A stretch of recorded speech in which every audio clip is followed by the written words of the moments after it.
Salut les amis. Il pleut.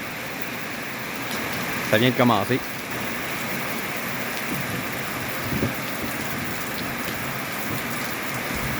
Ma dalle de ciment qui a été faite hier pour mettre ma machine à laver. Là, on est en train de faire une poutine avec des patates douces.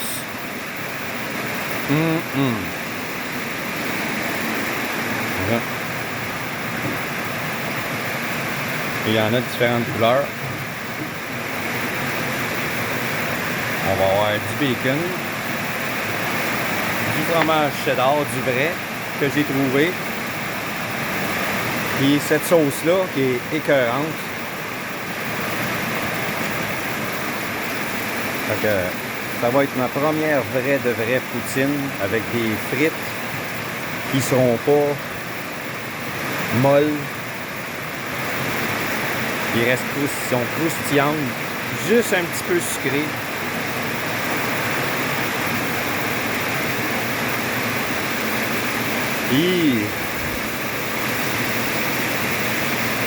Hein? Bienvenue aux Philippines.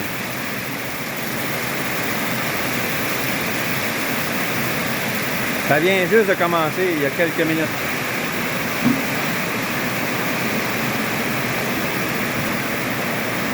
J'ai l'impression que cette pluie-là, tout comme celle qu'on a eue hier, elle va nous enlever l'électricité encore.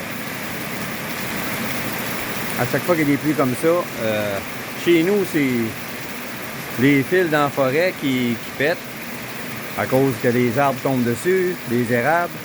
Ben ici, c'est les feuilles de coconut, comme celle-là, qui tombent, ou les bananiers qui deviennent trop pesants, comme celui-là. J'ai été obligé d'y mettre une béquille pour l'empêcher de tomber. Le régime de banane qui est dedans est trop gros. Fait que les bananiers tombent sur les fils, puis on perd l'électricité, on perd l'internet, presque à chaque fois qu'il mouille.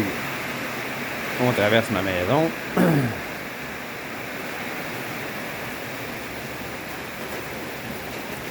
Ça, c'est en avant.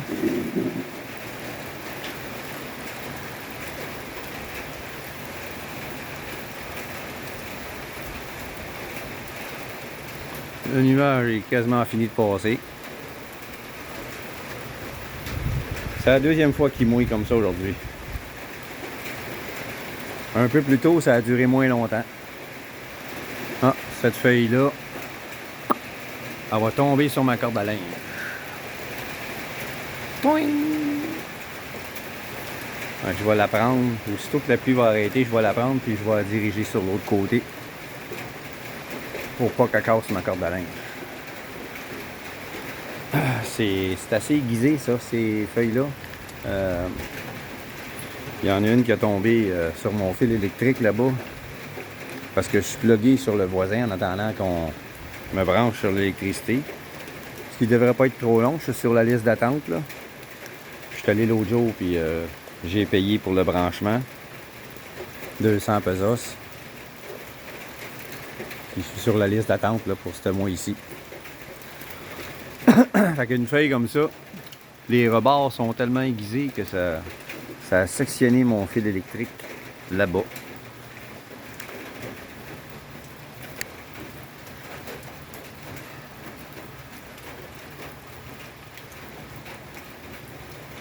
J'ai hâte de couper tous ces cocotiers-là.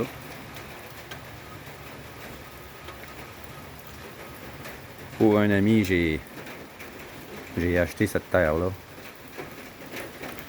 Il va venir s'installer là avec sa petite blonde qui s'est faite.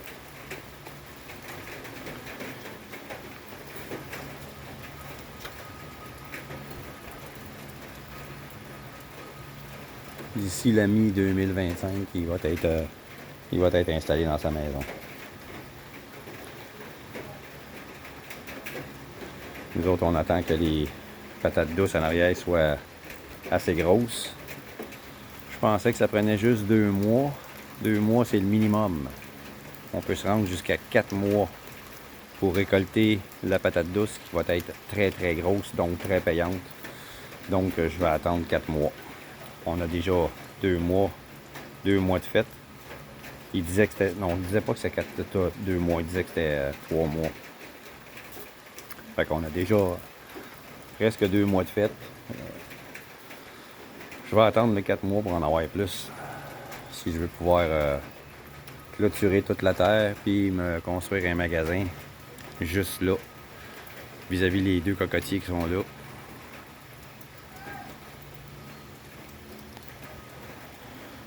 Fait que je vais vous laisser là-dessus. Je vais faire une mini vidéo tantôt du résultat de la poutine quand les assiettes vont être sur la table. En passant, les amis, un Québécois aux Philippines, 61 ans à la retraite. Mon but, c'est d'être autosuffisant. Ça s'en vient bien. Et puis, si vous voulez suivre mes aventures, si ça vous intéresse, suivez-moi. Abonnez-vous, likez mes vidéos, partagez-les avec vos amis. Si vous croyez qu'il y en a que ça pourrait intéresser de venir s'installer aux Philippines. J'ai pas une grosse pension. Il y en a qui pensent que ça coûte énormément cher. Il y a des vlogueurs américains qui disent que ça coûte 1500, 1600, 1700 US par mois. Ça, c'est ceux qui choisissent la grosse vie. La vie en condo, les restaurants, les bars, vivre près de la plage, dans des grosses villes. Ça prend cet argent-là à ces endroits-là parce qu'il y a beaucoup d'expats qui s'en vont là. Donc, ils vous voient y venir, puis ils vous chargent le prix de l'expat. Moi, je vis dans une province isolée, Mindoro, orientale, dans la ville de Gloria. Puis j'ai payé ma terre 1 hectare, 300 000 pesos. J'ai pas payé 200 mètres carrés à 1,2 million, comme beaucoup d'expats se font avoir. Donc, tout est possible, mais il n'y a aucun miracle ici. Si vous croyez que tout va être facile, vous allez arriver ici et que tout va être facile, non. C'est un paradis si vous en faites un paradis. Il n'y a pas d'hiver. Votre pension n'est pas taxée. Ici, elle n'est pas taxée. Votre pension ne l'est pas. Si vous faites de l'argent ici, oui, vous allez payer de l'impôt. Mais votre pension n'est pas taxée. Vous ne la perdez pas non plus. Il y en a qui m'ont posé la question plusieurs fois. Non, vous ne perdez pas votre pension en allant vivre à l'extérieur. La pension du Canada, vous avez vécu 20 ans et plus au Canada, vous avez payé des taxes, cette pension vous appartient. Vos REER, vos rentes du Québec, c'est votre argent qui sont pris sur votre chèque de paye toutes les semaines. Ça vous appartient. Vous ne perdrez pas ça. La seule chose que vous perdrez si vous ne retournez pas après 6 mois, c'est l'assurance maladie. Personnellement, je m'en tape. Avec le système de santé qu'on a. Et une autre chose que vous pouvez perdre si vous n'avez pas une grosse pension fédérale ou une grosse pension provinciale ou une grosse pension d'une compagnie que vous avez travaillé pendant des années. Vous avez juste vos rentes du Québec et votre pension du Canada. Ce que vous pouvez perdre aussi, c'est le supplément de revenu garanti. Puis d'autres petits programmes qui vous aident à payer votre maison de retraite. Ça aussi, je m'en tape. Ma retraite est ici. Ma retraite est ici. J'ai un peu plus qu'un hectare. J'ai des arbres fruitiers, j'ai des bananiers, j'ai des cocotiers. Puis ici, j'ai un jackfruit, un fruit du jacquier. C'est délicieux. Puis j'ai planté d'autres arbres. Je vais avoir des manguiers, je vais avoir des ramboutans, je vais avoir des papayes. C'est tout en train de pousser. Les papayes, ça pousse vite. Puis là, c'est ma terre. Vous voyez là? Il y a une rivière au loin, là. Vous la voyez pas. Ben, ma terre, elle se rend jusque là si je veux. Si je veux. J'ai le droit. Même si c'est une terre publique, après ma terre, là, où est-ce que le champ est fini, là? Ma terre finit là, officiellement. Si je veux, je prends ce qui suit, je le clôture, je l'entretiens, puis dans quelques années, je demande le titre. Ça va être à moi. C'est une terre publique, puis le gouvernement, quand que tu t'en occupes, si c'est clôturé, t'en prends soin, je le cultive, je fais de quoi avec, il te donne le titre. Ben, il te donne pas, il te le vend. Mais ça coûte pas les yeux de la tête. Ça coûte pas le prix d'une terre. Donc, ça vaut la peine. Et ici, j'ai la paix. Pas de voisin avec un gros pick-up ou un gros 4x4 qui veut t'impressionner, qui a beaucoup d'argent. Moi, j'ai un gros pick-up, mais il n'y en a pas de ça ici. Il n'y en a pas de ça. Les gars qui s'achètent un pick-up parce que son voisin a un pick-up, il n'y en a même pas besoin. Il n'y en a pas de ça ici. Du monde qui veulent te faire chier.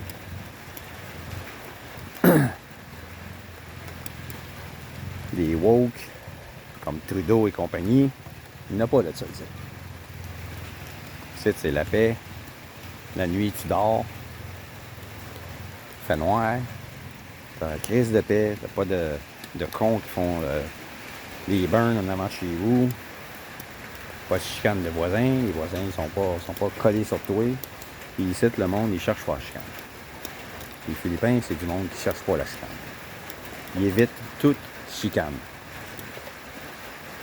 Quand quelque chose n'est pas leur affaire, au lieu de se pogner avec leur ami, leur femme, ils ferment le gueule. Demain est un autre jour.